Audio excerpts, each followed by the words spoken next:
Hey, what's going on everybody? It's Mike from sneakerhistory.com and I'm back with another video. Now, since we've all been kind of stuck at home lately, I wanted to do something a little different today. I'm not picking up any sneakers at this point or probably anytime soon, so I wanted to go through my top 5 favorite sneakers as of now. This was a way I can go through my collection and kind of just remember what's there, kind of look at what I've been wearing a lot and not really worried about what's coming out, especially with all the delays. Now, with that being said, the first sneaker we're going to look at today, one I actually reviewed a couple weeks back, is going to be the Lebron 7 All-Star Game.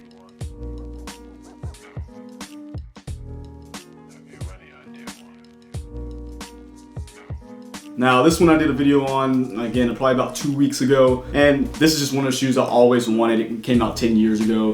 When I was in college, like I mentioned, I mean, hey, you broke in college. Couldn't afford them then, but I was able to get my hands on them now, and they've been pretty much in heavy rotation since I bought them. So, not gonna spend too long on these, but this is definitely one of my favorites at this point. Now, next sneaker we're gonna look at is gonna be another LeBron sneaker, but one that kind of fell under the radar, and that's gonna be the John Elliot by LeBron James icon.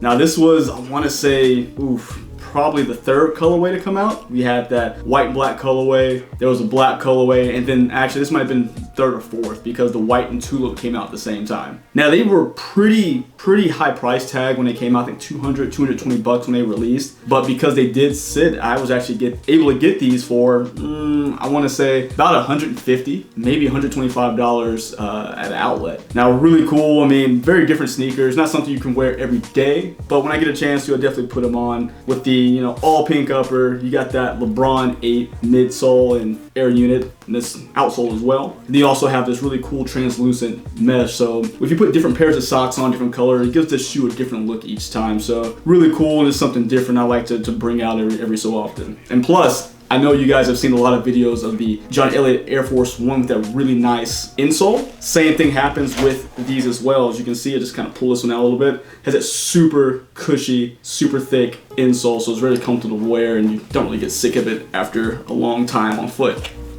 All right, so next sneaker is actually gonna stray from the Nike family real fast, and that's gonna be my New Balance 990 V4.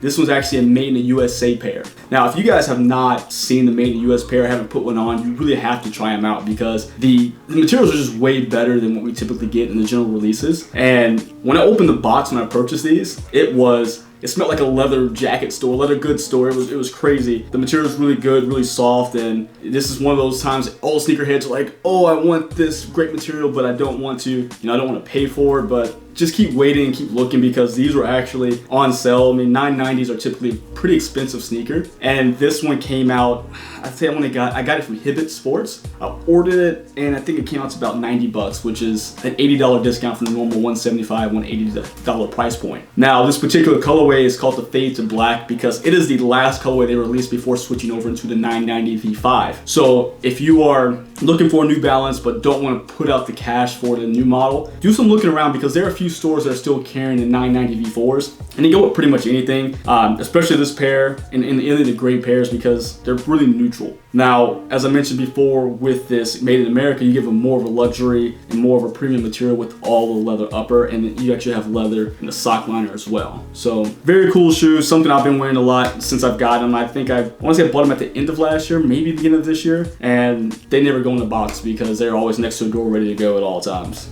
All right, so next shoe I want to pull out is going to be another one I released in 2019, and that's going to be the Jordan 1 SB collaboration, and this one's going to be the New York to Paris colorway.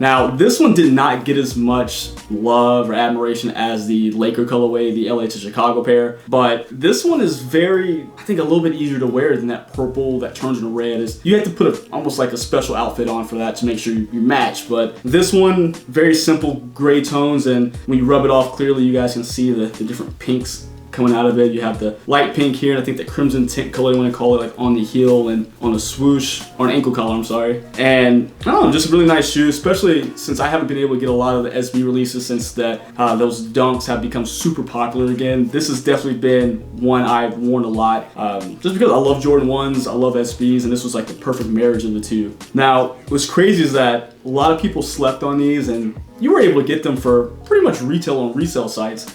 But now that I think a lot of people have noticed that they have the same color scheme of the upcoming, well, recently pushed back Jordan Dior ones, I feel like the price has gone up because I've seen these getting up to about $250, $300 on resale sites, which was not the case a couple months back. So maybe I'm putting two and two together and it's not right at all, but it just seems really like a crazy coincidence that this is the time where the price is starting to kind of tick up a little bit. Now, my last shoe that I'm gonna pull out is another stray away from Nike, and that is gonna be the Reebok Iverson 5, but this is a collaboration with Emanuel.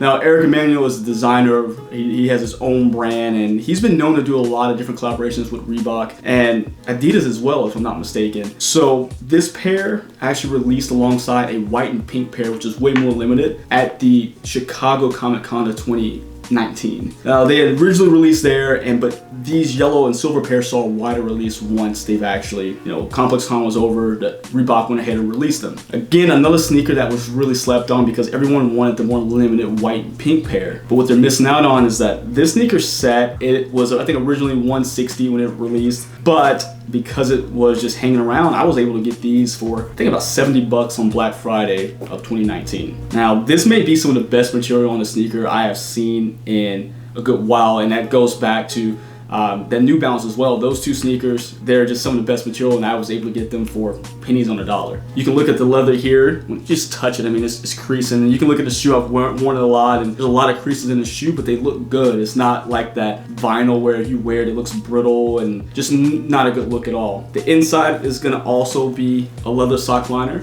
You're gonna have the first ever change in the Iverson logo that includes Emanuel's initials inside of that Iverson emblem here on the side. And it's just an all-around nice looking shoe. A little tougher to pull off than, say, that New Balance because of the bright yellow. But it adds a cool pop to whatever you're wearing, and it's actually pretty comfortable considering it is a, early 2000s basketball shoe, and they're, pretty chunky. So, but I mean, again, it's one of those sneakers that I feel like kind of fell in the cracks because it wasn't as limited as its counterpart, and people just weren't checking for Reebok as much as they were for, the Nike product coming out or the Adidas product or whatever it may be that caught their attention. But you guys let me know, are these 5 shoes that you guys have been wearing or something that's in your collection that you like? Or let me know down in the description. Give me the 5 shoes you've been wearing the most. Has it been in the house since, we've kind of all been cooped up here for the last couple of weeks, or if you're still going to work or out and about, let me know what those 5 sneakers are. And also, make sure you go like the video, subscribe, and then follow me on Instagram and Twitter at MadWatcher789. And please don't forget to follow us at sneakerhistory.com and to listen to the Sneaker History podcast that comes out every Tuesday and Friday. Now until next time, see ya.